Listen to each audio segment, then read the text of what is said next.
नमस्कार मित्रों, आप सभी का अपने YouTube चैनल पर स्वागत है। इस वीडियो में देखेंगे कनिष्ठ सहायक भर्ती परीक्षा 2022 व्याख्या सहित हल प्रश्न पत्र। इस भर्ती की परीक्षा हुई थी 19 जनवरी 2025 को। चलिए देखते हैं पहला प्रश्न। इसमें प्रयास रहेगा हिंदी, जीके, जीएस और कंप्यूटर से जो भी प्रश्न है उनकी व्याख्या आपको बता दी जाए। और इसके बाद रीजनिंग में तो सॉल्व यहाँ पर नहीं कराया जा सकता है, बाकी आप प्रश्नों का लेवल देख सकते हैं किस टाइप के प्रश्न रीजनिंग में भी पूछे जाते हैं या अन्य विषयों में। गणित में, रीजनिंग में, गणित से तो बहुत कम प्रश्न मिलते हैं, रीजनिंग में ही वो ऐड कर देते हैं गणित वाला हिस्सा। जो भी 1-2 प्रश्न मिलते हैं अंक गणित से संबंधित बेसिक मैथ्स। चलिए प्रारंभ करते हैं, देखते हैं पहला प्रश्न। कृत नहीं पढ़ी वाक्य में कौन सा वाच्य है? उत्तर हो जाएगा कृत नहीं पढ़ी, उत्तर हो जाएगा कर्तृवाच्य। पहले का उत्तर हो जाएगा ए। हृदय में संचित रति आदि स्थायी भावों का कार्य मन और वचन की चेष्टा के रूप में प्रकट होना क्या कहलाता है? हृदय में संचित रति आदि स्थायी भावों का कार्य मन और वचन की चेष्टा के रूप में प्रकट होना क्या कहलाता है? उत्तर हो जाएगा अनुभव। तो अनुभव की परिभाषा आपको याद होनी चाहिए। हृदय में संचित रति आदि स्थायी भावों का कार्य मन और वचन की चेष्टा के रूप में प्रकट होना ही अनुभव कहलाता है। अर्थात मन के भावों को व्यक्त करने वाली शारीरिक चेष्टाएं अनुभव कहलाती हैं। अनुभव के 4 भेद होते हैं: आंगिक, वाचिक, आहार्य और सात्विक। निम्नलिखित में से पर्यायवाची शब्द हैं। कौन से पर्यायवाची शब्द है? हुतासन, अनल, ओक, दहन, पुरंदर, इंदिवर, हेरंब, कंसारी। उपर्युक्त में से कोई नहीं। प्रश्न का सही जवाब हो जाएगा हुतासन और अनल। किसके हैं? अग्नि के पर्यायवाची शब्द हैं। अग्नि के अन्य पर्यायवाची शब्द हैं दहन, वैश्वानर, पावक, धूमकेतु, प्रज्वलित आदि। साहित्य दर्पण के रचनाकार कौन है? उत्तर हो जाएगा विश्वनाथ। आचार्य विश्वनाथ साहित्य दर्पण के रचनाकार हैं।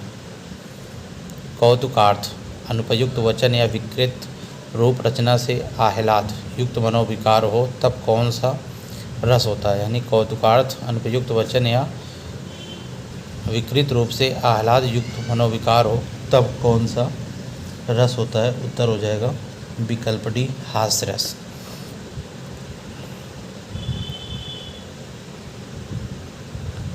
प्रश्न संख्या 6 देखते हैं। निम्नलिखित में से कौन सी रचना महादेवी वर्मा जी की नहीं है? उत्तर हो जाएगा शोकोच्छ्वास।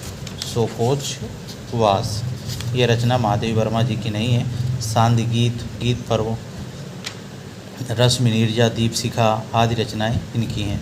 और यामा के लिए वर्ष 1982 में भारतीय ज्ञानपीठ पुरस्कार दिया गया। बात करते हैं शोकोच्छ्वास रचना किसकी है, तो उत्तर हो जाएगा जय शंकर प्रसाद जी की रचना है शोकोच्छ्वास, याद रखिएगा। अगला देखिए प्रश्न संख्या 7। जहाँ उपमेय या प्रस्तुत की उत्कृष्ट उपमान या अप्रस्तुत के रूप संभावना या कल्पना की जाए वहाँ कौन सा अलंकार होता है? जहाँ उपमेय या प्रस्तुत की उत्कृष्ट उपमान या अप्रस्तुत के रूप संभावना या कल्पना की जाए वहाँ कौन सा अलंकार होता है? उत्तर हो जाएगा उत्प्रेक्षा अलंकार। यहाँ पर संभावना या कल्पना की जाती है तो उत्तर हो जाता है उत्प्रेक्षा अलंकार। और उत्प्रेक्षा अलंकार की पहचान हेतु वाचक शब्दों वह कौन से वाचक शब्दों का प्रयोग होता है? तो जनु जानो, जनहु, मनु मानो, मनहु मानहु, जान पड़ता है, निश्चय ही, ज्यों इच्छा आदि। ये है वाचक शब्द। अगर ये शब्द मिल रहे हैं तो वहाँ पर उत्प्रेक्षा अलंकार होता है। प्रश्न संख्या 8। निम्नलिखित में से किस विकल्प में सभी शब्द तत्सम है? सभी तत्सम किस में है? बहुत अच्छा प्रश्न है। साध, साग, सेठ, रास, रीस, रुदन, शीशम, शशि, शक्कर। और प्रतनु, पहचान, प्रतिविज्ञान। और उपर्युक्त में से कोई नहीं। देखिए यहाँ पर उपर्युक्त में से कोई नहीं होगा जिसमें कि सभी शब्द क्या हों? तत्सम हों। और इस प्रश्न का विकल्प ई सही हो जाएगा। तो अच्छा प्रश्न है, आप देख सकते हैं किसी में भी सभी तत्सम नहीं है। बिहारी की रचना सतसई में किस भाषा का प्रयोग हुआ है? तो बिहारी की रचना सतसई में बात करते हैं तो ब्रज भाषा का प्रयोग किया गया है। बिहारी की रचना सतसई में ब्रज भाषा का प्रयोग हुआ है। यह मुक्तक काव्य है, इसमें कुल 719 छंद हैं। अगला प्रश्न, प्रश्न संख्या 10। कारक सूचित करने के लिए संज्ञा या सर्वनाम के आगे जो प्रत्यय लगाए जाते हैं उन्हें क्या कहते हैं? उत्तर हो जाएगा विभक्ति कहते हैं। कारक सूचित करने के लिए संज्ञा या सर्वनाम के आगे जो प्रत्यय लगाए जाते हैं उन्हें विभक्ति कहते हैं। विभक्ति व्याकरण के नियमों पर आधारित शब्दों के रूप में परिवर्तन को दर्शाती है। किस विद्वान के अनुसार तक भर मात्र वैसा सा आजकल परसों आदि अव्यय नहीं है, क्योंकि इनके आगे कारक की विभक्तियों का प्रयोग होता है? उत्तर हो जाएगा प्रयुक्त में से कोई नहीं। आचार्य महावीर प्रसाद द्विवेदी के अनुसार तक भर मात्र वैसा सा आज कल परसों आदि अव्यय नहीं है, क्योंकि इनके आगे कारक की विभक्तियों का प्रयोग होता है, अतः विकल्प ई सही उत्तर है। इच्छु का तद्भव शब्द क्या है आप जानते हैं? इच्छु का हो जाता है ईख। फूले का सकल मई छाई जनु वर्षा ऋतु प्रकट बुढ़ाई में कौन सा अलंकार है? उत्तर हो जाएगा यहाँ पर देखिए जनु शब्द आया, इसके पहले बताया था जनु मनु, ये आदि शब्द जो होते हैं ये उत्प्रेक्षा अलंकार में आते हैं, तो उत्प्रेक्षा अलंकार यहाँ पर हो जाएगा और विकल्प सी सही जवाब हो जाएगा। रीतिकाल को श्रृंगार काल की संज्ञा किसने दी? उत्तर हो जाएगा आचार्य विश्वनाथ प्रसाद मिश्र ने। विकल्प ए इस प्रश्न का सही जवाब हो जाएगा। आचार्य श्री विश्वनाथ प्रसाद मिश्र ने रीतिकाल को श्रृंगार काल की संज्ञा दी थी। रीतिकाल के अन्य नाम व उनके प्रस्तोता इस प्रकार हैं। अलंकृत काल किसने कहा? मिश्र बंधु ने। कलाकाल डॉक्टर रमाशंकर शुक्ल। रीतिकाल रामचंद्र शुक्ल। उन्मादनी किसकी रचना है? देखिए एक शोकोच्छ्वास आया था, बहुत अच्छी प्रश्न था वो, किसकी रचना है? शोकोच्छ्वास जयशंकर प्रसाद जी की रचना है।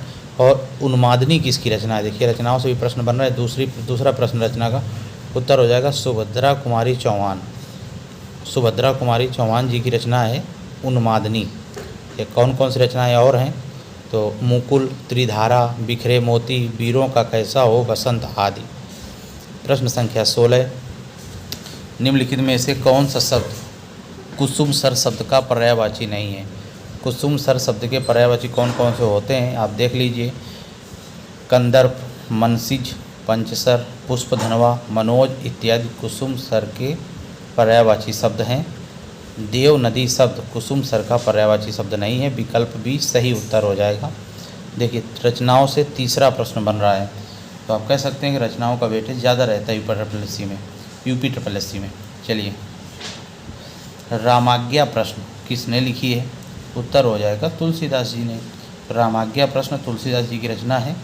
अन्य रचनाएं रामचरितमानस, रामलला नैषु, पार्वती मंगल, जानकी मंगल आदि। भरत मुनि ने अपने नाट्य शास्त्र में भावों की संख्या कितनी कही है? विकल्प के अनुसार इनमें से कोई नहीं।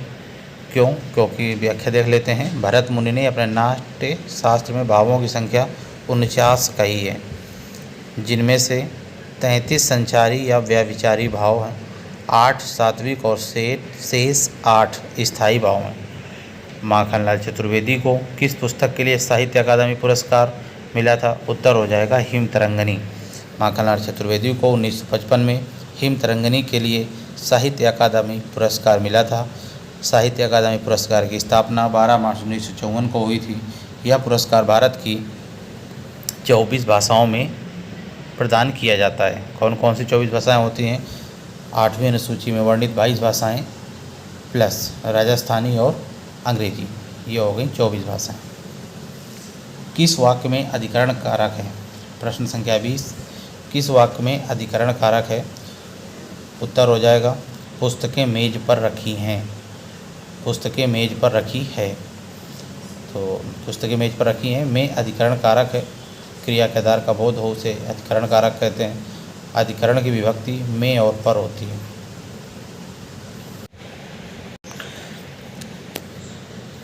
जहाँ दो वस्तुओं में विभिन्नता रहते हुए भी उनके रूप, रंग, गुण, स्वभाव आदि की समता की जाए वहाँ कौन सा अलंकार होता है? जहाँ दो वस्तुओं में विभिन्नता रहते हुए भी उनके रूप, रंग, गुण, स्वभाव आदि की समता की जाए वहाँ कौन सा अलंकार होता है? उत्तर हो जाएगा उपमा अलंकार। और उपमा अलंकार के लिए कौन कौन से वाचक शब्दों का प्रयोग मिलता है? सा, सरिस, सदृश, सम, तुल्य, जिम, जिमी, जैसा, की तरह, समान आदि ये शब्द मिलते हैं। 22 प्रश्न संख्या 22 देखिए रचनाओं से चौथा प्रश्न, शिवा बावनी के रचनाकार कौन है? शिवा बावनी के रचनाकार हैं कवि भूषण। भूषण रीत काल के प्रमुख कवि हैं। इनकी प्रमुख रचनाएं इस प्रकार हैं: छत्रसाल, दशक, शिवराज भूषण इत्यादि। पर्णकुटी का विग्रह क्या होगा? तो पर्णकुटी का होगा पर्ण से बनी कुटी। इसमें कर्ण तत्पुरुष समास है। किस विद्वान ने प्रविशेषण को अंतर्विशेषण कहा है? उत्तर हो जाएगा कामता प्रसाद गुरु ने। आचार्य कामता प्रसाद गुरु ने प्रविशेषण को अंतर्विशेषण कहा है।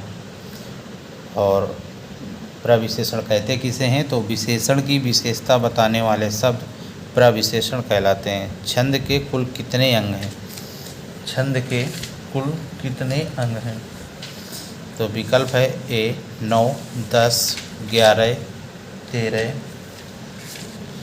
उपर्युक्त में से कोई नहीं। उत्तर हो जाएगा उपर्युक्त में से कोई नहीं, क्योंकि छंद के कुल 8 अंग होते हैं। आगे देखते हैं। छंद के कुल 8 अंग हैं। कौन कौन से? पाद, मात्रा और वर्ण, संख्या और क्रम, लघु और गुरु, गण, यति, गति, तुक आदि। तो बहुत ही अच्छा प्रश्न ये भी है कि छंद के कुल कितने अंग होते हैं? 9, 10, 11, 13 विकल्प दिए हुए हैं, लेकिन 8 होते हैं। छंद के कुल 8 अंग हैं। प्रश्न संख्या 26 देखते हैं। आधुनिक हिंदी कविता में बिंब विधान के लेखक हैं। आधुनिक हिंदी कविता में बिंब विधान के लेखक हैं। उत्तर हो जाएगा केदारनाथ सिंह। आधुनिक हिंदी कविता में बिंब विधान के लेखक केदारनाथ सिंह हैं। बिंब विधान साहित्य की एक तकनीक है। इसका इस्तेमाल किसी विषय को व्यक्त करने के लिए किया जाता है। भाषा में बिंब के 4 प्रकार होते हैं।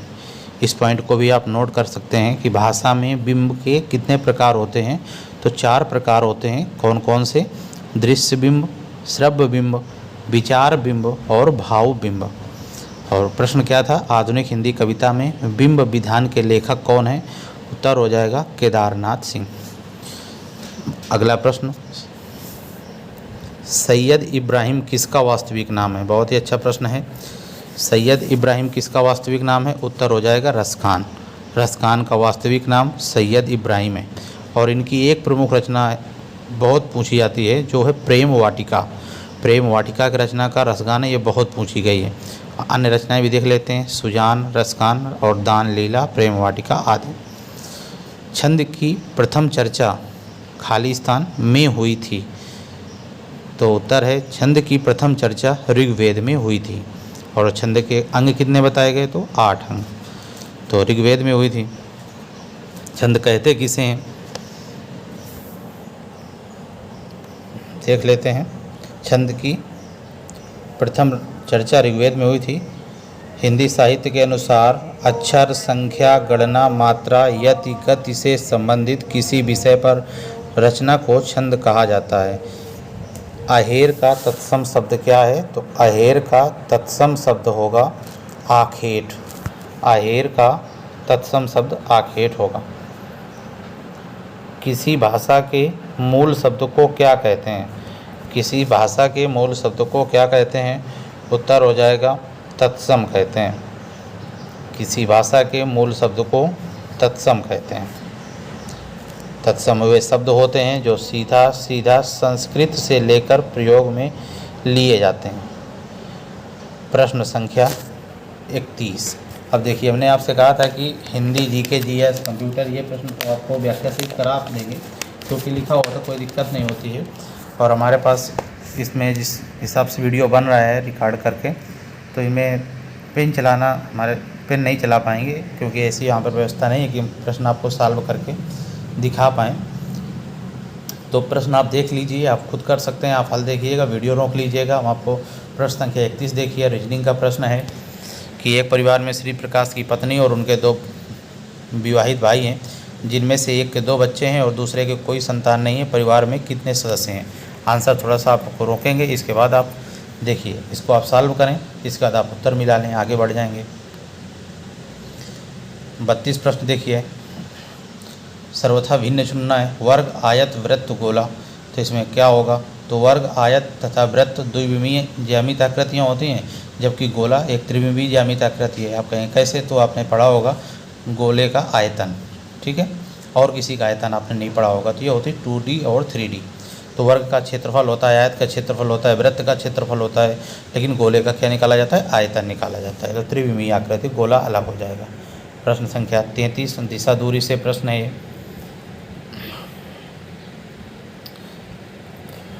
प्रश्न संख्या 34, आप रोक सकते हैं। देखिए, गणित से प्रश्न आ गया। अनुपात समानुपात से 35 लीटर दूध और पानी के मिश्रण में शुद्ध दूध और पानी का अनुपात 4:1 है। मिश्रण में 7 लीटर पानी और मिला दिया जाए तो परिणामी मिश्रण में दूध और पानी का अनुपात क्या होता है? तो आप इस तरह से बेसिक्स भी कर सकते हैं, और आपने जिस तरह से पढ़ा है उससे कर सकते हैं।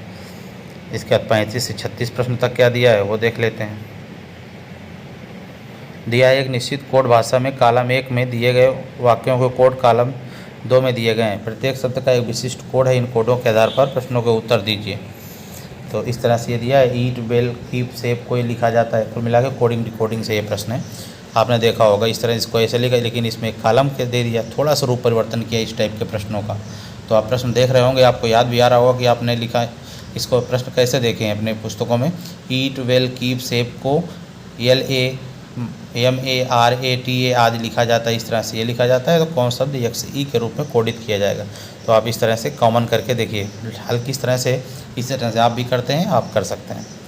सेब के लिए कोड क्या होगा, ये भी कर सकते हैं। प्रश्न संख्या 37 देखिए, क्षेत्रफल से कहें या फिर प्रतिशत में, दोनों टॉपिक में ये प्रश्न मिल जाएगा कि आयत की लंबाई 40% बढ़ा दी जाती है और आयत की चौड़ाई भी 40% बढ़ा दी जाती है, तो आयत का क्षेत्रफल कितना बढ़ जाता है? नेट चेंज का नाम आपने सुना होगा, वहाँ से ये सॉल्व हो जाएगा और उत्तर आ जाएगा 96%। देखिए, नेट चेंज का फार्मूला भी लगा, x + y + xy/100। ये हो गया प्रश्न संख्या 37। प्रश्न संख्या 38, दर्पण प्रतिबिंब से एक, इसका चित्र क्या बनेगा? तो आप देख रहे हैं एरो बना हुआ है, और इस तरह से आपका विकल्प C बिल्कुल सही जवाब हो जाएगा। आपको देख पा रहे होंगे, आप वीडियो रोकेंगे, अगर आप सॉल्व करना चाहते हैं तो आप सॉल्व कर सकते हैं। और देखिए, बहुत अच्छा प्रश्न ये रीजनिंग में आता है। एक चिड़ियाघर में हिरण और मोर, सरलीकरण में भी आपको प्रश्न मिल जाता है, अनुपात में भी सीट में किसी न किसी मिल जाता है, तो कई जगह प्रश्न मिल जाता है। एक चिड़ियाघर में हिरण और मोर हैं, सिर गिनने पर उनकी संख्या 80 और उनके पैरों की संख्या 200 है, कितने मोर हैं? तो ये सवाल आपको सॉल्व कर लेना है। उत्तर देख लीजिए आप। रक्त संबंध से एक तस्वीर की ओर इशारा करते हुए एक आदमी ने कहा, मेरा कोई भाई या बहन नहीं है, लेकिन उस आदमी का पिता मेरे पिता का बेटा है। यह तस्वीर किसकी थी? तो ये प्रश्न रहा, और ये इसका उत्तर है विकल्प ए। सॉल्व करिएगा। 41 से 43 देखिए, पाई चार्ट से प्रश्न है। विजेता कौन था?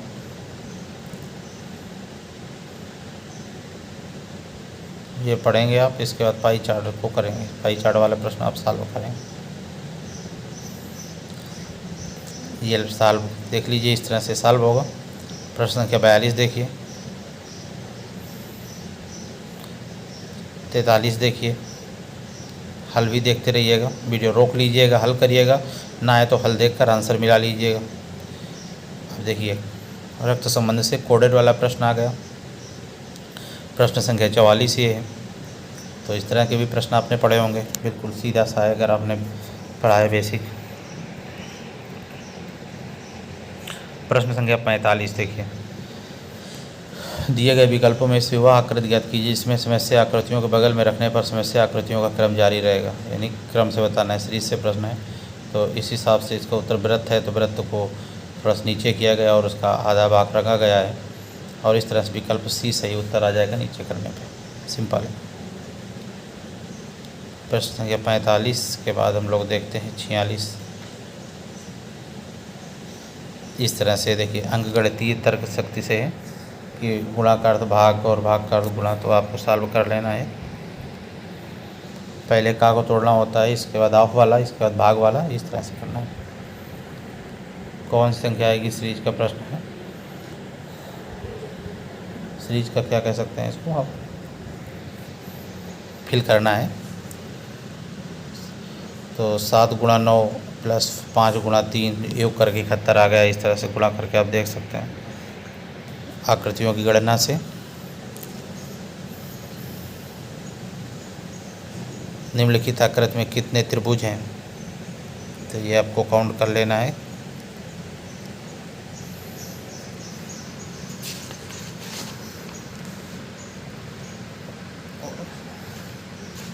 विकल्प बी सही उत्तर होगा। आपको दिख नहीं रहा है तो आपको बता देते हैं।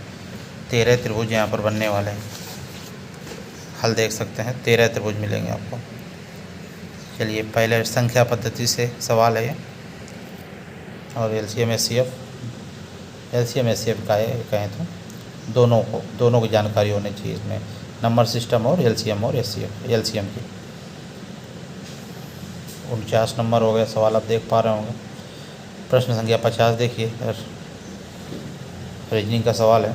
लड़कों की एक पंक्ति में श्रीनाथ बाएं से 7वें स्थान पर और वेंकट दाएं से 12वें स्थान पर, यदि वे अपना स्थान बदल लेते हैं तो श्रीनाथ बाएं से 22वें स्थान पर आ जाता है। पंक्ति में कितने लड़के हैं। तो सिंपल सा प्रश्न है, आप सॉल्व कर लेंगे। रीजनिंग का है।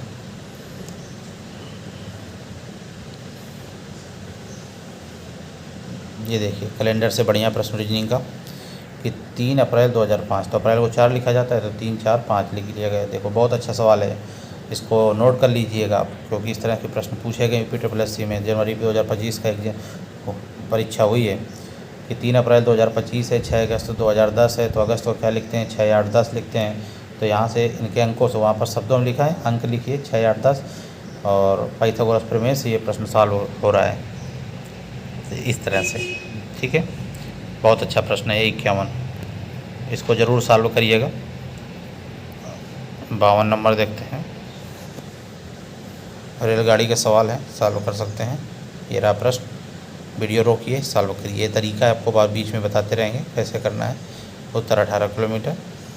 अब कौन सी आकृति को पूरा करेगी, तो ये प्रश्न है। प्रश्न संख्या 53। आप पहले ये देख लीजिए प्रश्न अच्छे से, 1 सेकंड में हो जाता होगा, अब 2-3 सेकंड तो समय मिल जाता है। तो विकल्प डी आकृति देखिए, बिल्कुल सही जवाब हो जाएगा विकल्प डी। प्रश्न संख्या 54। शब्दकोश में आने वाले क्रम व्यवस्थित करें। डिक्शनरी से प्रश्न है, हो जाएगा। सीरीज से प्रश्न आ गया। किस तरह से एक को छोड़कर एक बनाइए। बात 75 से -3 -3 -3 और अगले वाले को अल्टरनेट से बन रही है +3 +3 +3। इस तरह सीरीज बन जाएगी। प्रश्न संख्या 56। हरित गृह प्रभाव के लिए मुख्य रूप से जिम्मेदार गैस कौन सी है। उत्तर हो जाएगा कार्बन डाइऑक्साइड। विकल्प ए सही जवाब हो जाएगा। हरित गृह प्रभाव के लिए कार्बन डाइऑक्साइड CO2 गैस मुख्य रूप से जिम्मेदार है। वायुमंडल में मौजूद गैसें पृथ्वी से परावर्तित होने वाले किरणों को रोक लेती हैं। इसमें विकिरण वायुमंडल में फंस जाता है और वायुमंडल गर्म हो जाता है। इसे ही हरित गृह प्रभाव कहते हैं। हरित गृह प्रभाव के लिए जिम्मेदार अन्य गैसें मीथेन, नाइट्रस ऑक्साइड, क्लोरोफ्लोरोकार्बन आदि हैं।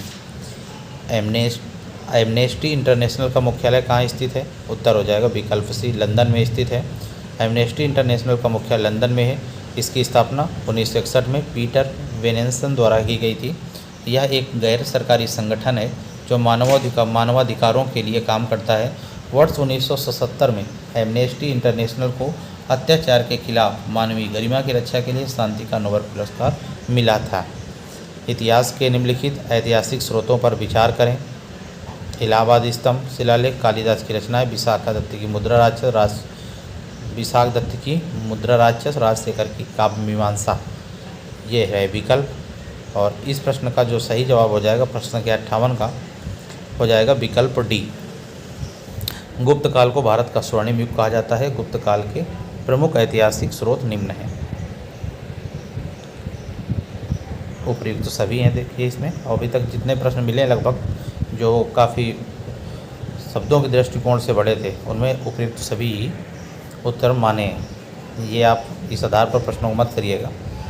फिर बता रहे हैं एक अनुभव, इसमें जो देखा है वो जो अनुमान लगाया हमने वो यही लगाया है।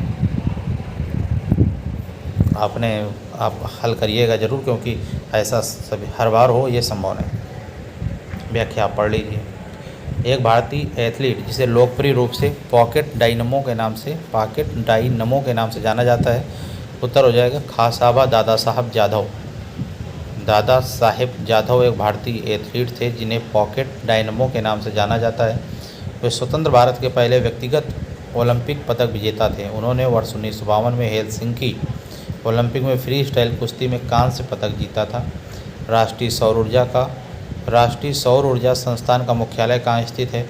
उत्तर हो जाएगा गुरुग्राम में स्थित है। राष्ट्रीय सौर ऊर्जा संस्थान का मुख्यालय गुरुग्राम हरियाणा में स्थित है। 2013 में स्थापना हुई थी इसकी। सरिस्का टाइगर रिजर्व किस राज्य में है? तो सरिस्का टाइगर रिजर्व की बात करते हैं, किस राज्य में है? सरिस्का टाइगर रिजर्व राजस्थान के अलवर जिले में है। प्रश्न का सही उत्तर हो जाएगा विकल्प सी। सरिस्का टाइगर रिजर्व राजस्थान के अलवर जिले में है। कोशिकाओं की खोज सबसे पहले किसने की? उत्तर हो जाएगा रॉबर्ट हुक ने की। कोशिका को जीवन की सबसे छोटी इकाई कहा जाता है। इसमें मुख्य रूप से केंद्रक, कोशिका द्रव्य और कोशिका भित्ति पाई जाती है। सुमेलित करने वाला प्रश्न है Cocos plate, Nazca plate, Arabian. ये देखिए ये प्रश्न है, और इस प्रश्न का आप देखिए ध्यान से। Cocos plate, Nazca plate, Arabian plate, Philippine plate. बढ़िया प्रश्न है और ये विकल्प रहे, और इस प्रश्न का जो सही जवाब हो जाएगा वो हो जाएगा विकल्प बी। इस तरह से कोकोस प्लेट मध्य अमेरिका और प्रशांत प्लेट के बीच, नाजिका प्लेट दक्षिण अमेरिका और प्रशांत प्लेट के बीच, अरेबियन प्लेट अधिकतर सऊदी अरब का भूभाग, फिलीपीन प्लेट एशियाई और प्रशांत प्लेट के बीच। सातवाहन वंश के बारे में निम्नलिखित कथनों पर विचार करें। तो सातवाहन वंश के बारे में सीमूक इस वंश का संस्थापक था, उनकी राजधानी प्रतिष्ठान थी। इस वंश के 7वें राजा हला ने संस्कृत भाषा में गाथा सप्तशती लिखी थी। प्रश्न का सही उत्तर हो जाएगा विकल्प ए, पहला और दूसरा। सातवाहन वंश के संस्थापक राजा सीमुक थे। इस वंश की राजधानी प्रतिष्ठान थी, सही है। यह महाराष्ट्र के औरंगाबाद जिले में गोदावरी नदी किनारे बसा था।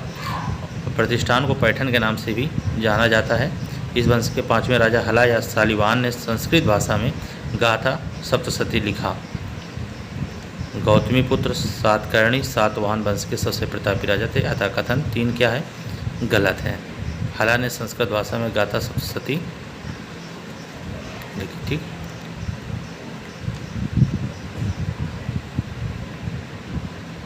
सातवें नहीं होगा, क्या होगा? 5वें, इसलिए गलत है। अच्छा प्रश्न है। अगला प्रश्न देखते हैं। ए फैंटासिया के बारे में कथनों पर विचार करें। ए फैंटासिया क्या होता है? ए फैंटासिया यह मानसिक दृश्य चित्र बनाने में असमर्थता है। इसे पहली बार 1880 के दशक में फ्रांसिस गैल्टन ने देखा था। और अगला है, इस स्थिति वाले व्यक्ति अपने दिमाग में चित्रों की कल्पना नहीं कर सकते हैं। तो इस प्रश्न का सही उत्तर हो जाएगा, विकल्प तो नहीं है इसमें, छूट गए हैं, फिर बता देते हैं आपको। विकल्प डी, यानी उपर्युक्त तो सभी सही हैं इसमें, यानी ये तीनों कथन क्या हैं? सही हैं। तो एक बार और बता देते हैं। ए फैंटासिया एक ऐसी स्थिति है जिसमें व्यक्ति को सचेत रूप से मानसिक छवियां बनाने में दिक्कत होती है। इसे माइंड ब्लाइंडनेस भी कहा जाता है। इसमें व्यक्ति अपने दिमाग में कलर ब्लाइंडनेस, आपने नाम सुना होगा, और यहाँ पर देखिए माइंड ब्लाइंडनेस क्या होता है, ठीक है। इसमें व्यक्ति अपने दिमाग में दृश्य, श्रवण या अन्य संवेदी छवियाँ नहीं बना पाते हैं। इसे पहली बार वर्ष 1880 में फ्रांसिस गैल्टन ने देखा था। जलियांवाला बाग हत्याकांड कब हुआ था? तो उत्तर हो जाएगा 13 अप्रैल 1919 को। और पूरी व्याख्या पढ़ सकते हैं, कितने लोग मारे गए, क्या कहानी है। और 67 नंबर देखते हैं। वायुमंडल की वह परत जिसमें ऊंचाई बढ़ने के साथ तापमान कम होने लगता है। ऊंचाई बढ़ने के साथ तापमान कम होने लगता है? उत्तर हो जाएगा उपयुक्त में से कोई नहीं। पृथ्वी के वायुमंडल सबसे निचली परत का नाम क्षोभ मंडल है तथा सबसे ऊपरी परत को बहिर्मंडल कहते हैं। वायुमंडल की मध्य मंडल परत में ऊंचाई बढ़ने के साथ तापमान कम होता है। मध्य मंडल समताप मंडल के ऊपर होता है। ये वायुमंडल की सबसे ठंडी परत है। कुल 5 परतें पाई जाती हैं। तो वायुमंडल की वो परत जिसमें ऊंचाई बढ़ने के साथ तापमान कम होने लगता है। तो वायुमंडल की मध्य मंडल परत में ऊंचाई बढ़ने के साथ तापमान कम हो जाता है। उत्तर हो जाएगा विकल्प डी मध्य मंडल, मीजोस्फीयर। याद रखिएगा मध्य मंडल उत्तर हो जाएगा इसका। वायुमंडल की वह परत जिसमें ऊंचाई बढ़ने के साथ तापमान कम होता है, मध्य मंडल। प्रश्न संख्या 68, रामसर स्थल तवा जलाशय किस राज्य में स्थित है? तो उत्तर हो जाएगा इसका मध्य प्रदेश, एमपी में स्थित है तवा जलाशय। तवा जलाशय रामसर स्थल किस राज्य में है? तो एमपी में। प्रश्न संख्या देखते हैं 69। इसकी व्याख्या पढ़ लीजिए कि अगस्त 24 तक भारत में 85 रामसर स्थल हैं। भारत में सबसे ज़्यादा रामसर साइट है तमिलनाडु में। निम्नलिखित में कौन सी हर्षवर्धन द्वारा नहीं लिखा गया है? उत्तर हो जाएगा कादम्बरी, हर्षवर्धन के द्वारा नहीं लिखा गया है। कादम्बरी बाणभट्ट हर्षवर्धन के दरबारी कवि थे जिन्होंने कादम्बरी की रचना की थी। एंटी सीरम एक सीरम है जिसमें होता है एंटीबॉडी। एंटी सीरम एक सीरम होता है जिसमें एंटीबॉडी होता है। इसमें एंटीबॉडी किसी संक्रामक एजेंट या जहरीले पदार्थ के खिलाफ होता है। ग्लोबल फ्रेट समिट 2024 की शुरुआत कहाँ हुई? उत्तर हो जाएगा विकल्प सी दुबई। करंट अफेयर्स से प्रश्न है, पढ़ सकते हैं। राष्ट्रीय गणित दिवस किस दिन मनाया जाता है? ये याद होना चाहिए आपको। राष्ट्रीय गणित दिवस किस दिन मनाया जाता है? उत्तर हो जाएगा 22 दिसंबर को। व्याख्या पढ़ लीजिए, 22 दिसंबर को गणित दिवस। इसके बाद एक और करंट अफेयर से प्रश्न है, G20 शिखर सम्मेलन 2024 कहाँ आयोजित किया जाएगा? उत्तर हो जाएगा रियो डी जेनेरियो। कहाँ आयोजित किया जाएगा? रियो डी जेनेरियो उत्तर हो जाएगा। चैट जीपीटी किसके स्वामित्व में है? चैट जीपीटी किसके स्वामित्व में है? विकल्प देखिए, उत्तर हो जाएगा विकल्प सी। सही उत्तर हो जाएगा चैट जीपीटी ओपन एआई के स्वामित्व में है। जीपीटी का अर्थ है chat generative pre trained transformer, जो संदर्भित करता है कि चैट जीपीटी अनुरोधों को कैसे संसाधित करता है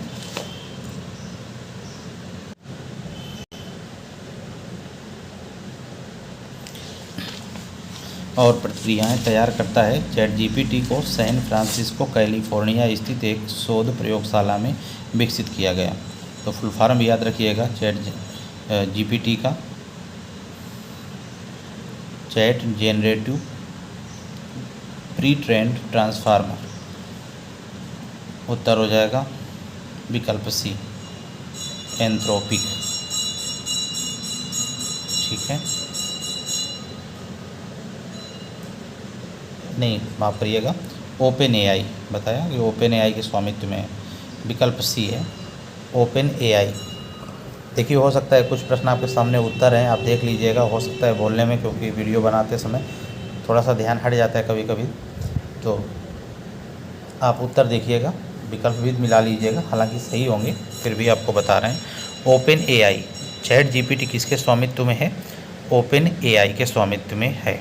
तो उत्तर हो जाएगा विकल्प सी हो जाएगा ओपन एआई। गंगा सागर मेले का आयोजन निम्नलिखित में से किस राज्य से संबंधित है? तो गंगा सागर मेला पश्चिम बंगाल से संबंधित है। गंगा सागर स्नान या गंगा सागर मेला का आयोजन हर साल जनवरी महीने में मकर संक्रांति के आसपास होता है। यह मेला पश्चिम बंगाल के सागर द्वीप पर मिलता है। गंगा सागर मेले को कुंभ के बाद भारत का दूसरा सबसे बड़ा तीर्थ मेला माना जाता है।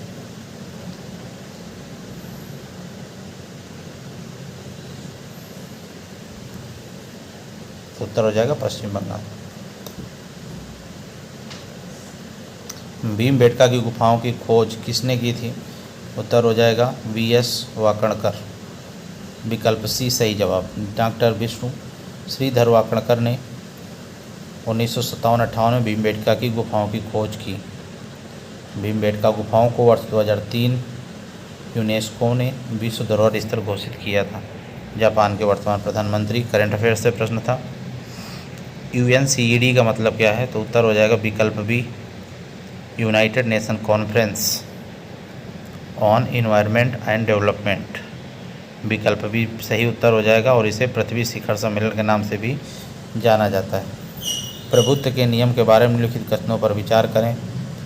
प्रभुत्व के नियम के बारे में निम्नलिखित कथनों पर विचार करें। प्रश्न संख्या 79 देखते हैं।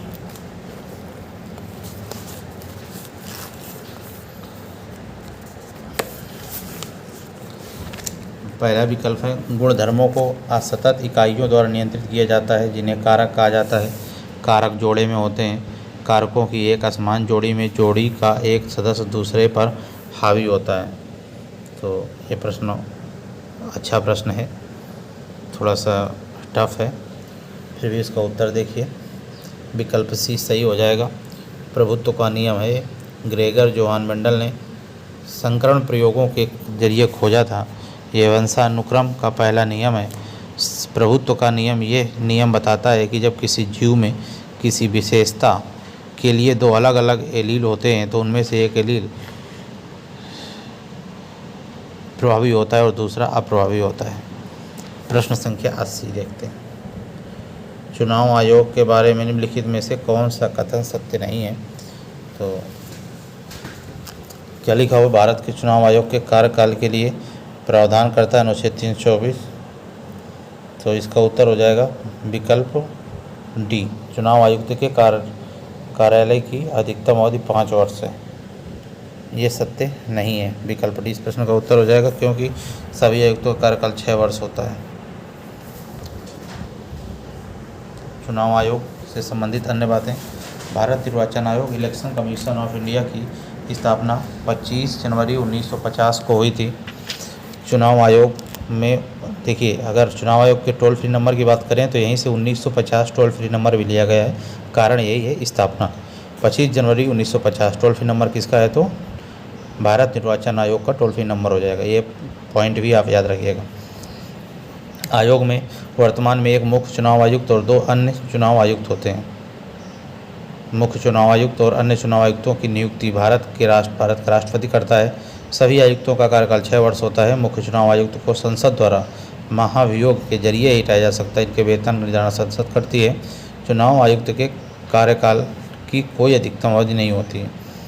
चुनाव आयुक्त के कार्यकाल की कोई अधिकतम अवधि नहीं होती है। अतः विकल्प डी असत्य है। ठीक है। उत्पादों को उनकी प्रश्न संख्या 81 देखते हैं।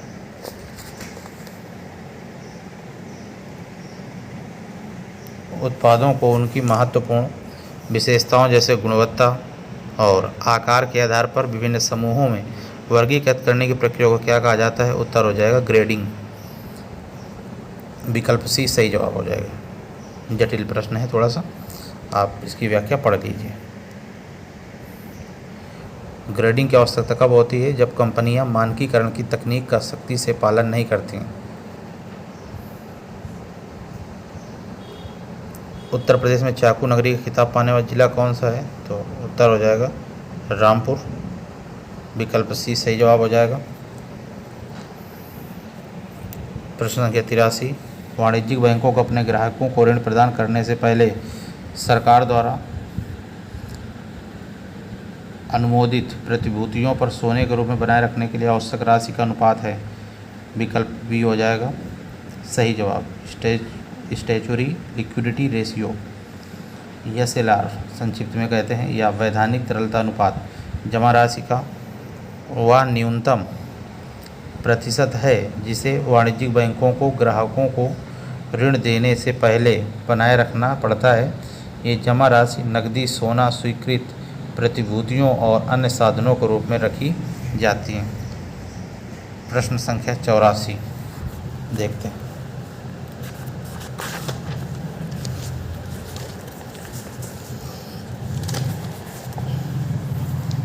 क्षेत्रफल की दृष्टि से उत्तर प्रदेश का सबसे बड़ा जिला। यूपी विशेषांक से प्रश्न है। उत्तर हो जाएगा लखीमपुर खीरी। लखीमपुर खीरी, विकल्प डी सही जवाब। नेपाल सीमा पर स्थित है। दुधवा राष्ट्रीय उद्यान लखीमपुर खीरी में ही है और उत्तर प्रदेश का एकमात्र राष्ट्रीय उद्यान है कौन सा? दुधवा राष्ट्रीय उद्यान, जो कि लखीमपुर खीरी में है।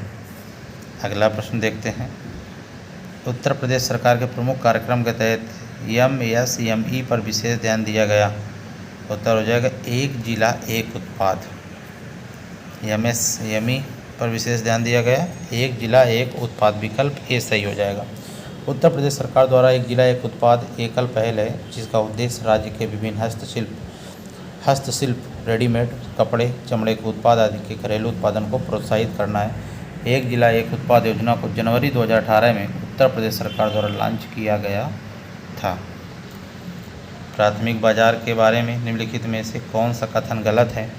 बताना है आपको। ये रहे विकल्प प्राथमिक बाजार के बारे में, ये विकल्प रहे सभी।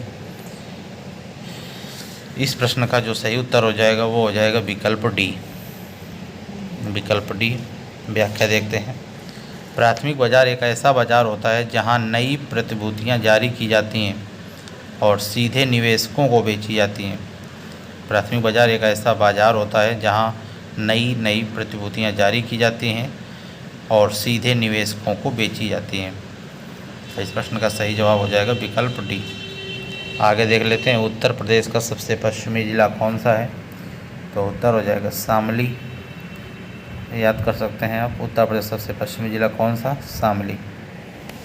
यूपी विशेषांक की प्लेलिस्ट में आप जाएंगे तो इसकी एक ट्रिक है, वहाँ पर बताई गई है अपने इसी चैनल पर। यूपी विशेषांक में देखिएगा।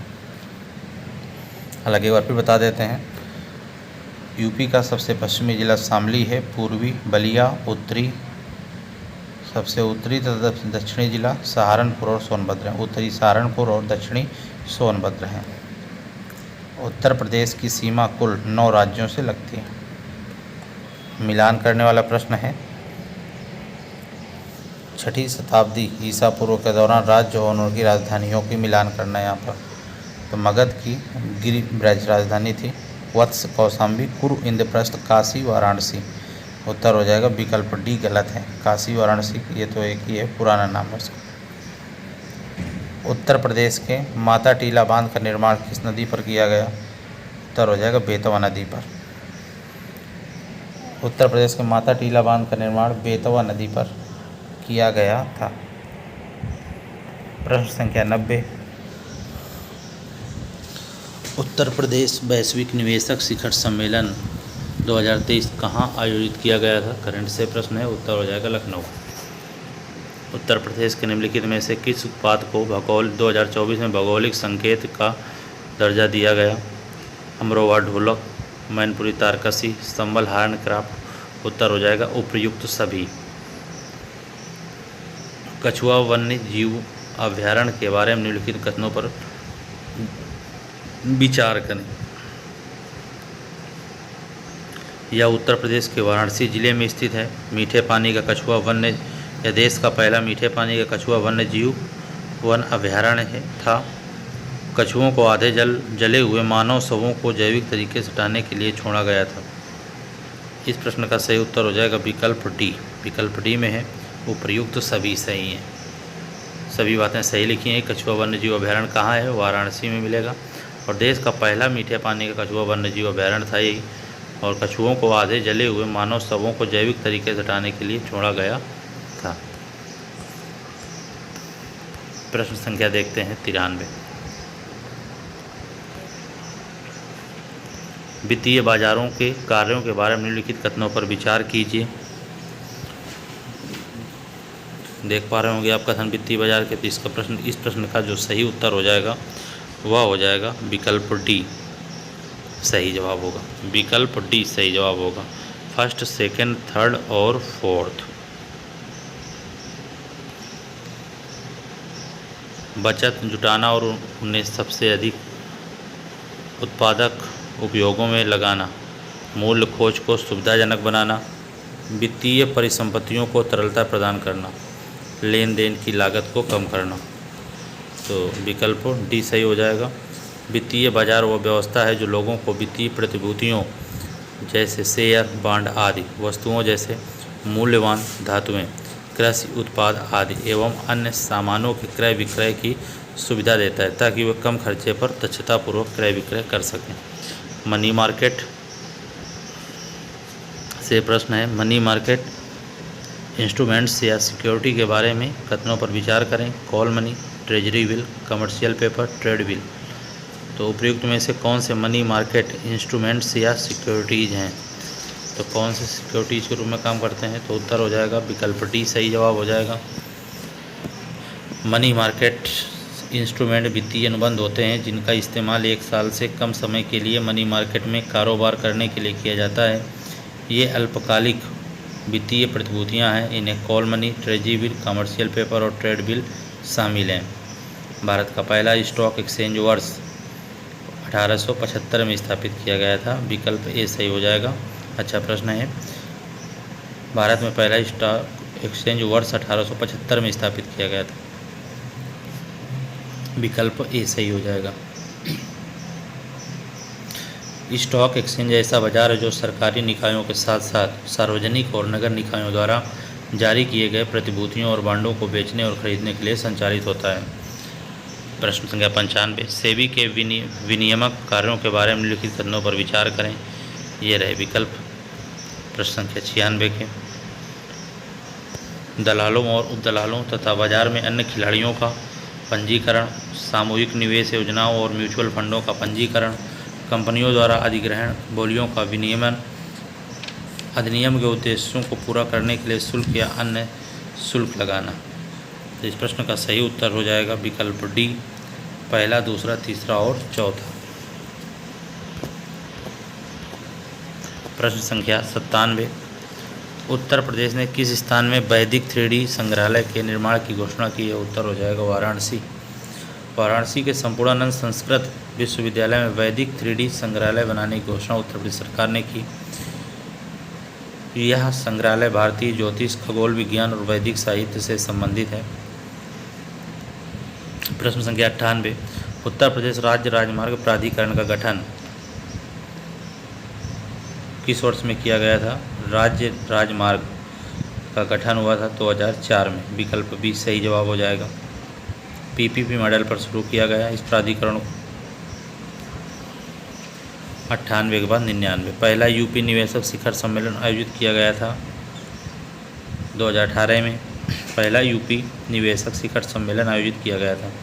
उत्तर प्रदेश का धान का कटोरा कहा जाने वाला जिला कौन सा है? उत्तर प्रदेश का धान का कटोरा कहते हैं चंदौली को। विकल्प सी सही जवाब। चंदौली जिले को उत्तर प्रदेश का धान का कटोरा कहा जाता है और इस जिले का गठन 1997 में वाराणसी जनपद से अलग कर दिया गया था। ये हुए 100 प्रश्न जूनियर असिस्टेंट एग्ज़ाम के। एक पेज छूट गया था, उसको इसी में अभी ऐड करते हैं। अगर ऐड नहीं होता है तो अगले जो जूनियर असिस्टेंट का पेपर होगा, वीडियो अपलोड किया जाएगा, उसमें इन शेष प्रश्नों को शामिल कर देंगे। प्रयास करेंगे कि इसी वीडियो में आपको मिल जाए। अभी जोड़ने का प्रयास करें। अगर नहीं मिलता है तो शेष प्रश्न आप ये मत कमेंट करना कि पूरे प्रश्न नहीं है, छूट गए हैं। मुझे याद है इसमें जोड़ेंगे। अगर नहीं बन रहा तो अगले सेट में जो प्रीवियस ईयर क्वेश्चन पेपर होगा उसकी व्याख्या में उन प्रश्नों को शामिल कर लेंगे। आपको बताएंगे भी कि 19 जनवरी 2025 को जो एग्ज़ाम हुआ था उसके शेष प्रश्न इसमें हैं। तो उम्मीद है आप बातें समझ चुके होंगे। ये हुए जूनियर असिस्टेंट 19 जनवरी 2025 को जो परीक्षा हुई थी उसके सभी व्याख्या सहित प्रश्न। जय हिंद।